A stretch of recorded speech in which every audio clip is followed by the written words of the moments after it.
যেমন এই দেশে গণহত্যা চালিয়েছে, তারই ধারাবাহিকতায় আপনি একটু চিন্তা করে দেখেন, ওরা যখনই সুযোগ পায় মানুষকে হত্যা করে, মানুষকে খুন করে।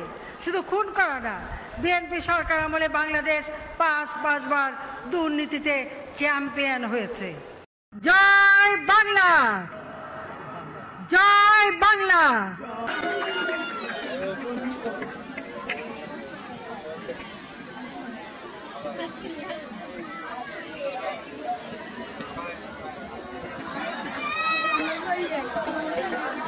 Thank you.